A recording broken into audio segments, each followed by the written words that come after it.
নমস্কাৰ বন্ধু বান্ধৱীসকল আপোনালোকে শুনি আছে ৰঞ্জু হাজৰিকাদেৱৰ উপন্যাস জুলু এইবোৰ কি চৰাই মল্লিকা সুধিলে বহুত জাতৰ চৰাই আছে বগলী কণামুচৰিৰ পৰা আৰম্ভ কৰি হাৰেং আজান হামুক ভঙা পানী কাউৰী আদি অনেক চৰাই আছে পৰীক্ষিতে উত্তৰ দিলে পাৰ্থজিতহঁত যিফালে আগবাঢ়ি গৈছিল সেইফালে এজাক চৰাই আকাশলৈ উৰা মাৰিলে কিছুমান ঘূৰি ঘূৰি আহি পুনৰ বিলৰ চাৰিওফালে হিচৰিত হৈ পৰিল আৰু কিছুমান গৈ আঁতৰৰ গছবোৰত বহিল সিহঁতৰ কল কহালত গোটেই ঠাইখণ্ড মুখৰ হৈ আছিল কেনেকুৱা লাগিছে মলি পৰীক্ষিতে হাঁহি সুধিলে মল্লিকাই পৰীক্ষিতৰ চকুলৈ চাই হাঁহি এটা মাৰিলে কোৱা আকৌ মই আৰু উভতি নাযাওঁ কৰ পৰা আপোনাৰ ওচৰৰ পৰা দাদা অকলে ঘূৰি যাবগৈ পাগলী কৰবাৰ পৰীক্ষিতে হাঁহি এটা মাৰি মল্লিকাৰ ফালে এক দৃষ্টিৰে চাই ৰ'ল মল্লিকাই বিলৰ সিপাৰে থকা পাৰ্থজিতহঁতলৈ চাই ক'লে দাদাটো যে এতিয়াও শিশু হৈয়ে আছে তাৰ কাৰবাৰবোৰ চাওকচোন কেনেকৈ জঁপিয়াই জঁপিয়াই কেমেৰাৰে ফটো তুলি ফুৰিছে মলি চোৱা হঠাৎ পৰীক্ষিতে চৰাই এটাৰ ফালে আঙুলিয়াই দেখুৱাই চিঞৰি উঠিল মলিয়ে দৃষ্টি ঘূৰাই পৰীক্ষিতে আঙুলিৰে নিৰ্দেশ দিয়াৰ ফালে চালে ইতিমধ্যে চৰাইটোৱে মাছটো ঠোঁটত লৈ ওপৰলৈ দলিয়াই দি পুনৰ ঠোঁটখন ডাঙৰকৈ মেলি গিলি থলে মল্লিকা অবাক হৈ পৰীক্ষিতলৈ চালে সেইটো কি চৰাই জানা ইয়াৰ ইংৰাজী নাম ইণ্ডিয়ান ডাটাৰ আৰু আমি কওঁ আজান বুলি কিমান বৃহৎ চৰাই দেখিছা মল্লিকা পৰীক্ষিতৰ কাষলৈ আহি থিয় হ'ল পাৰ্থজিত তেতিয়া বিলৰ পাৰৰ পৰা আঁতৰি গৈ দূৰত কিহবাৰ ফটো তুলিছে পৰীক্ষিত দা কোৱা মোক ইয়াৰ পৰা যাবলৈ প্লিজ আকৌ পাগলামি আৰম্ভ হ'ল নহয়নে অন্ততঃ মাৰ্চলৈ অপেক্ষা কৰা মাৰ্চৰ পৰা আৰু এই অৰণ্য নহ'ব মাৰ্চলৈ অনেক দেৰি মল্লিকাই কৰুণ দৃষ্টিৰে পৰীক্ষিতৰ মুখলৈ চালে একো বেছি দেৰি নাই মলি পৰীক্ষিতে মল্লিকাৰ গাল এখনত জৰেৰে চিকুটি দিলে দাদাই দেখিব তাই পৰীক্ষিতৰ হাতখন জৰেৰে চেপি ধৰি ক'লে পৰীক্ষিতে এইবাৰ মল্লিকাৰ কঁকালত ধৰি এখন হাতেৰে ওচৰ চপাই আনি টপকৈ গালত চুমা এটা খালে আপোনাৰ আগৰ দুষ্টালিবোৰ এতিয়াও যোৱা নাই মল্লিকাই কৃত্ৰিম খং দেখুৱাই ক'লে পৰীক্ষিতে পাৰ্থজিতৰ ফালে এবাৰ চাই আকৌ চুমা খাবলৈ চেষ্টা কৰিলে দুষ্ট মল্লিকাই বাধা দি দূৰলৈ আঁতৰি গৈ হাঁহি এটা মাৰি হিয়াৰি দিলে পৰীক্ষিতে খেদি গ'ল মল্লিকা লৰি গ'ল বিলৰ পাৰলৈ বিলৰ পাৰৰ পৰা এজাক চৰাই চিচিয়াই আকাশলৈ উৰা মাৰিলে মল্লিকাই গছ এজোপাৰ তলত থিয় হৈ আকাশলৈ চালে পৰীক্ষিত গৈ ওচৰত থিয় হ'ল মলি পৰীক্ষিতে আবেগেৰে মাতিলে চৰাইবোৰলৈ চাওকচোন মল্লিকে আকাশৰ পৰা দৃষ্টি ননমোৱাকৈ ক'লে মলি মোৰ চকুলৈ চোৱা না কওক হাঁহি এটা মাৰি মল্লিকাই পৰীক্ষিতৰ দৃষ্টি ৰাখি সুধিলে তোমাক মই আৰু যাবলৈ নিদিওঁ মলি আপুনিতো ক'লে মাৰ্চলৈ ৰোৱাৰ কথা মাৰ্চলৈ বহুত দেৰি পৰীক্ষিতে আবেগত গছজোপাৰ আঁৰ লৈ মল্লিকাক সাৱটি ধৰিলে দাদা আহিছে পৰীক্ষিত দা মল্লিকাৰ মাতটো কঁপি উঠিল পৰীক্ষিতে মল্লিকাৰ গোলাপী ওঠত ওত লগাই পুনৰ এটা চুমা খাই ক'লে ব'লা দুয়ো হাতত ধৰাধৰি কৰি পাৰ্থজিতহঁত যোৱাৰ ফালে আগবাঢ়িল এনেতে হাবিৰ মাজৰ পৰা পাৰ্থজিত ওলাই আহি পৰীক্ষিতলৈ চাই চিঞৰি চিঞৰি ক'লে ঐ পৰীক্ষিত তহঁত লৰচৰ নকৰিবি মই একপি ফটো উঠাওঁ পৰীক্ষিতে হাঁহি মাৰি মল্লিকাৰ কাণে কাণে ক'লে আৰু অলপ ওচৰ চাপি আহা মলি দুষ্ট মল্লিকাই মুখৰ ভিতৰতে ক'লে বিলৰ সিপাৰৰ পৰাই পৰীক্ষিত আৰু মল্লিকাৰ ফটো একপি তুলি পাৰ্থজিতে হাঁহি হাঁহি আগুৱাই আহিল আৰে বুজিছ পৰীক্ষিত মই যিবোৰ ফটো উঠাইছোঁ দেখিবি একদম সাংঘাতিক ফটো হ'ব কিমান কাইদাৰে তুলিছ ৰ তহঁতৰ আৰু দুখনমান ফটো লওঁ তাৰপিছত তই মোৰ কেইকপিমান ল'বি পাৰ্থজিতে মল্লিকা আৰু পৰীক্ষিতৰ কেইবা কপিও ফটো ল'লে আৰু পৰীক্ষিতেও পাৰ্থজিতৰ ফটো তুলিলে। তাৰ পিছত আটাই আগবাঢ়িল অৰণ্যৰ আন এফালে। অনেক দূৰ ঘূৰাৰ পিছত পাৰ্থজিত আৰু মল্লিকা ভাগৰি পৰিল। কেনেকুৱা লাগিছে মলি? পৰীক্ষিতে হাঁহি সুধিলে। বৰ ভাগৰ লাগিছে পৰীক্ষিত দা, মল্লিকাই দীঘল দীঘল উশাহ লৈ ক'লে। আৰে ভাই, মই নোৱাৰো, ক'ৰবাত বহিব লাগিব ভাই। পাৰ্থজিতৰ ভৰিবোৰ থলং পলং হ'ল। আমি গোটেই দিনটো এনেদৰে ঘূৰি ফুৰো, তথাপি আমাৰ ভাগৰ নালাগে। আৰে ভাই, নিজৰ জখ পিছত গাবি। কথাৰ লগে লগে পাৰ্থজিত ঘপহকৈ গছ এজোপাৰ তলত বহি পৰিল। তাকে দেখি মল্লিকাও বহিল। গছজোপাত আউজি পাৰ্থজিতে চকু দুটা মুদি ক'বলৈ ধৰিলে, বাপ ৰে বাপ, আৰু ইমান দূৰ যাব লাগিব এতিয়া। ফূৰ্তিতে কিমান দূৰ আহিল ক'বই নোৱাৰিল। এতিয়া হাতী বা বনৰীয়া মহে খেদিলে তোৰ ভাগৰ কেনিবা পলাব, পৰীক্ষিতে হাঁহি ক'লে। পৰীক্ষিতৰ নিৰ্দেশত মহেন্দ্ৰ আৰু গণেশে লগত অনা ফ্লাস্কৰ পৰা চাহ বাকী সকলোকে খাবলৈ দিলে। কাইলৈ হাতীৰে ঘূৰিম, পৰীক্ষিতে ক'লে। তোৰ জুলু ক'ত? পাৰ্থজিতে সুধিলে। অলপ বিচাৰিব লাগিব। যাবি নেকি? পৰীক্ষিতে সুধিলে। তুমি দাদা পাগল হৈছা নেকি? মই কিন্তু নোৱাৰো দেই, মল্লিকাই ফেকাহি মাৰি উঠিল। আৰে মইনো ক'ত যাম বুলি ক'লো, মাত্ৰ জুলুৰ খবৰহে সুধিল। ইমানখিনি কষ্ট কৰিল অথচ জুলুক দেখা নাপালো। আমাৰ জানো দুৰ্ভাগ্য নহয়? জুলুক আন এদিন বিচাৰিম, মল্লিকাই ক'লে। কিছু সময় জিৰণি লোৱাৰ পিছত আটাই উভতিল। কোৱাৰ্টাৰলৈ আহি দেখে ইতিমধ্যে জুলুৰ বিষয়ে তদন্ত কৰিবলৈ তিনিজনীয়া দলটো আহি উপস্থিত হৈছে। পৰীক্ষিত গৈ তিনিওজনৰ লগত চিনাকি হ'ল। নমস্কাৰ, আপুনিয়ে পৰীক্ষিত দত্ত? এজন আদহীয়া বয়সৰ লোকে প্ৰশ্ন কৰিলে। হয়, ময়ে পৰীক্ষিত দত্ত, হাঁহি মাৰি পৰীক্ষিতে ক'লে। মোৰ নাম কনক দাস, আপোনালোকৰ ডিপাৰ্টমেণ্টৰে মানুহ মই। এখেত হৈছে গোপাল শৰ্মা, প্ৰকৃতিবিদ, আৰু এখেত দীননাথ বৰা, ৰিটায়াৰ্ড DFO। পৰীক্ষিতে আটাইকে সম্ভাষণ জনালে। আপুনি আমাক অযথা কষ্ট দিলে, দীননাথ বৰাই ক'লে। কিয়? পৰীক্ষিত যেন আচৰিত হ'ল। সেই বনৰীয়া মহতো জুলু নে কি তাৰ নাম, তাৰ সপক্ষে একমাত্ৰ আপুনিয়ে কৈছে, আৰু আপোনাৰ কথাতে গুৰুত্ব দি আজি আমি আহিব লগা হ'ল। আপুনি একো নকোৱাহেঁতেন আমিও আহিব নালাগিলেহেঁতেন, আৰু ঘটনাটো ইমান ডাঙৰ নহ'লহেঁতেন। অযথা আমাৰ কষ্ট।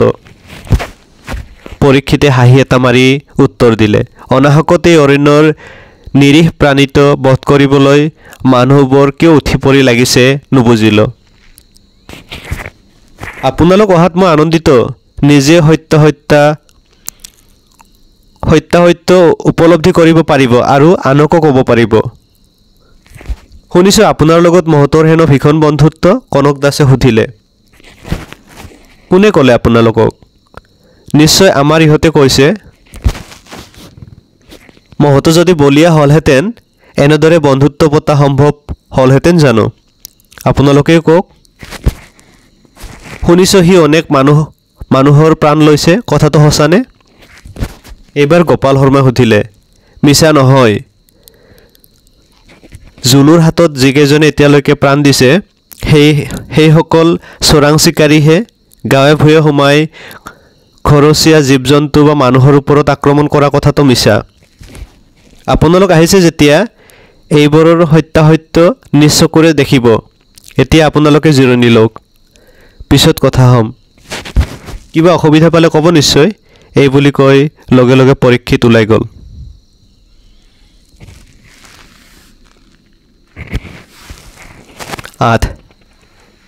শীঘ্ৰে যেন সন্ধ্যা নামি আহিল, আৰু সেই সন্ধ্যা নিশাৰ ঘন অন্ধকাৰত মুহূৰ্ততে একাকাৰ হৈ গ'ল। তেতিয়াও আকাশত জোনে দেখা দিয়া নাই। খুব ধীৰে ধীৰে বতাহ বৈছিল। বিলৰ পানীত সামান্য ঢৌ উঠিছিল। হঠাৎ জিলি পকবোৰে মাতিবলৈ ধৰিলে। ক্ৰমে নিশা হৈ আহিল। আকাশত জোনে দেখা দিলে। জোনৰ পোহৰত বিলৰ পানী চিকমিকা উঠিল। অনেক দূৰৰ পৰা হৰিণৰ চিঞৰ ভাহি আহিল। উত্তেজনাহীন স্বৰ। বাঘ দেখিলে সি ভয়াৰ্ত স্বৰেৰে মাতে। এই মাতত সেই আতংকৰ কোনো ইংগিত নাই। ৰাতি তেতিয়া তৃতীয় প্ৰহৰ। জোন গছৰ আঁৰলৈ গুচি গৈছে। গছৰ দীঘল দীঘল ছাঁবোৰ আহি বিলৰ পানীত পৰি কঁপিবলৈ ধৰিছে।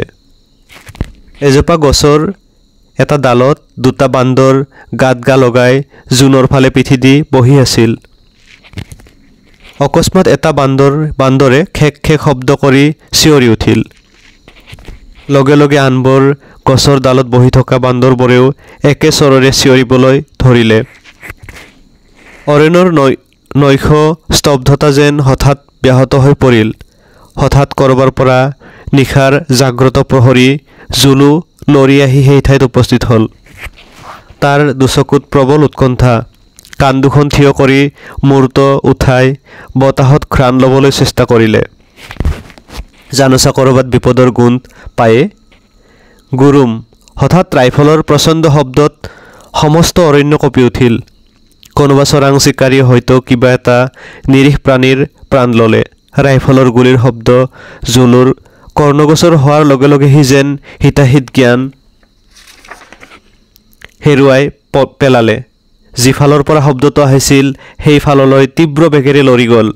হাবি বন ভাঙি জুলুৱে যেতিয়া ভয়ংকৰ মূৰ্তিৰে আগুৱাই যায় তেতিয়া এনে শক্তি কাৰ আছে যে জুলুৰ গতি ৰোধ কৰিব পাৰে? অনেক দূৰ আগবাঢ়ি গৈ জুলু অসংখ্য খাল বিলেৰে ভৰা অৰণ্যৰ আটাইতকৈ দুৰ্ভেদ্য অংশত উপস্থিত হ'ল। সূক্ষ্ম হীৰা উপহীৰাৰ দৰে অসংখ্য খাল নিজৰা নলাই বনৰ পথ জুৰি আছে। দুঃসাধ্য সেই ঠাইত খোজকাঢ়ি আগবঢ়া। কিন্তু অৰণ্যৰ চতুষ্পদ প্ৰাণীৰ বাবে এইবোৰ কোনো বাধাই নহয়। এটা বহল নিজৰাৰ কাষে কাষে জুলু নিশব্দে আগবাঢ়ি গৈ থাকিল ৰাইফলৰ শব্দৰ উৎস বিচাৰি। অৰণ্যৰ নিশাবোৰ যেনে মহময় তেনেদৰে কুটিল। ৰন্ধ্ৰে ৰন্ধ্ৰে চলে ষড়যন্ত্ৰ। নিশাৰ লগে লগে গছৰ পাতে যেন আশ্চৰ্য শিহৰণ খেলে। বতাহে ইংগিত দিলে। হঠাৎ জুলু থমকি ৰল। নিজৰাটোৰ সিটোপাৰত কিছুমান জোপোহাৰ আঁৰত কেইটামান ছায়া মূৰ্তিয়ে লৰচৰ কৰি ফুৰা জুলুৰ দৃষ্টিগোচৰ হ'ল। মানুহ। সিহঁতে লৰা ধপৰা কৰি কিবা এটা উঠাবলৈ চেষ্টা কৰিছে। জুলু ততালিকে সেই ঠাইৰ পৰা আঁতৰ হ'ল। কিছু আঁতেৰেদি গৈ সি নিশব্দে নিজৰাটো পাৰ হৈ মানুহকেইটানো কি কৰিছে চাবলৈ চেষ্টা কৰিলে। মানুহকেইটাই ইতিমধ্যে মৃত হৰিণ এটাৰ ঠেংবোৰ বাঁহ এডালত বান্ধি কান্ধত উঠাবলৈ চেষ্টা কৰিলে। জুলুৰ আৰু বুজিবলৈ বাকী নাথাকিল। খঙত সি ফচফচাবলৈ ধৰি মুহূৰ্ততে নিজৰ কৰ্তব্য স্থিৰ কৰি মানুহকেইজনৰ ফালে আক্ৰমণৰ ভংগীৰে লৰি গ'ল। মানুহকেইজনে ততকে ধৰিব নোৱাৰিলে। উন্মত্তৰ দৰে লৰি আহি জুলুৱে সন্মুখত থকা মানুহ দুজনক প্ৰচণ্ড খুন্দা মাৰিলে। দুয়োজন চিটিকি দূৰত পৰিল। এজনৰ পেট ফাটি নাড়ী ভুৰুবোৰ ওলাই যোৱাত লগে লগে প্ৰাণ হেৰুৱালে। আনজনে হলকা হলকে মুখেৰে তেজ বমি কৰিবলৈ ধৰিলে। আচম্বিতে এনেদৰে অৰণ্যৰ মাজৰ পৰা লৰি আহি জুলুৱে আক্ৰমণ কৰাত বাকী কেইজন হতভম্ব হৈ ক্ষণিকৰ বাবে বিমূঢ় হৈ থিয় দি থাকিল। পিছ মুহূৰ্ততে সমস্ত ঘটনাটো চকিত বিজুলীৰ দৰে মগজুত সোমোৱাত আটাইকেইজনে মৰা হৰিণাটো কান্ধৰ পৰা পেলাই প্ৰাণ ঢাকি লৰিবলৈ ধৰিলে। জুলুৱে সিহঁতক অনুসৰণ নকৰি হৰিণৰ মৃতদেহটো শুঙি চালে। মানুহৰ প্ৰতি থকা তাৰ আদিম ক্ৰোধটো দপদপকৈ জ্বলি উঠিল। তীব্ৰ আক্ৰোশত সি আগ ঠেঙেৰে মাটিত আঘাত কৰিবলৈ ধৰিলে। অকস্মাত এটা টৰ্চৰ পোহৰ জুলুৰ দেহত পৰিল। জুলুৰ ষষ্ঠ ইন্দ্ৰিয়ই ততালিকে তাক সজাগ হ'বলৈ যেন ইংগিত দিলে। চকুৰ পচাৰতে সি তাৰ পৰা লৰি আঁতৰি গৈ অৰণ্যৰ মাজত লুকাই পৰিল। সি যিফালে আঁতৰি পলাইছিল সেইফালে কোনোবাই লক্ষ্য কৰি ৰাইফলৰ গুলী এৰিছিল। সৌভাগ্যবশতঃ জুলুৰ গাত নালাগিল। নিস্তব্ধভাৱে মুহূৰ্তৰ পিছত মুহূৰ্ত অনেক সময় পাৰ হৈ গ'ল। কোনো শাৰী শব্দ নাই সমগ্ৰ বনাঞ্চলত। যেন সমগ্ৰ অৰণ্যৰ সকলোবোৰ প্ৰাণীয়ে অৰণ্য এৰি আঁতৰি গৈছে। পশু পক্ষীৰতো বাদে কীট পতংগৰো কোনো শাৰী শব্দ নাই। জুলুৱে অৰণ্যৰ মাজে মাজে নিশব্দে অনেক দূৰলৈ আঁতৰি গ'ল, তাৰ বিপক্ষ দলটোৰ সন্ধানত। কিবা এক বেদনাত জুলুৰ দুচকু সিক্ত হৈ পৰিছিল। অৰণ্যৰ এই পশু হত্যাৰ ধাৰাবাহিক নিষ্ঠুৰ ইতিবৃত্তৰ শেষ ক'ত? মানুহৰ হাতত বন্দুক ৰাইফলৰ ট্ৰিগাৰৰ পৰা ছিটিকি অহা সপ্তশিহৰ ব্যাঘাত আৰ্তনাদ শুনিছে বা কোনে? এই নিৰীহ পশু পক্ষীবোৰ ৰক্তলোলুপ মানুহৰ হাতত এনেদৰে শেষ হৈ যাব হয়তো। এইবোৰ কথা ভাবি জুলুৱে পাৰ নাপায়। এইবোৰ ভাবিলে তাৰ মৰমৰ মাকলৈ মনত পৰে, তাৰ প্ৰেয়সীলৈও মনত পৰে। জুলু এজোপা গছৰ তলত খন্তেকৰ বাবে থমকি ৰ'ল। জোনটো এডোখৰ মেঘৰ মাজত সোমাল খন্তেকৰ বাবে। শব্দহীন নিস্তৰংগ অন্ধকাৰত এটা হৰিণৰ এটি সচল ছাঁ কিছু আঁতৰত জুলুৱে দেখা পালে। এঠাইত থমকি ৰৈ হৰিণটোৱে এজোপা জোপোহা গছৰ পাত মচমচকৈ খাবলৈ ধৰিলে। জুলুৱে একেথৰে চাই ৰ'ল তালৈ। নিৰীহ প্ৰাণী এটি, উন্নসিক চিকাৰীৰ পৌৰুষ দৃপ্ত আত্মগৰিমাৰ জঘন্য বহিঃপ্ৰকাশৰ বলি হৈ এই প্ৰাণীবিধ। শত্ৰুৰ অভাৱ নাই ইহঁতৰ। কোনে জানে ভগৱানে ইহঁতক ইমান দুৰ্বল কৰি কিয় সৃষ্টি কৰিলে? কিবা এটা চিন্তা কৰি জুলু পুনৰ সেই ঠাইৰ পৰা ধীৰে ধীৰে অগ্ৰসৰ হ'ল।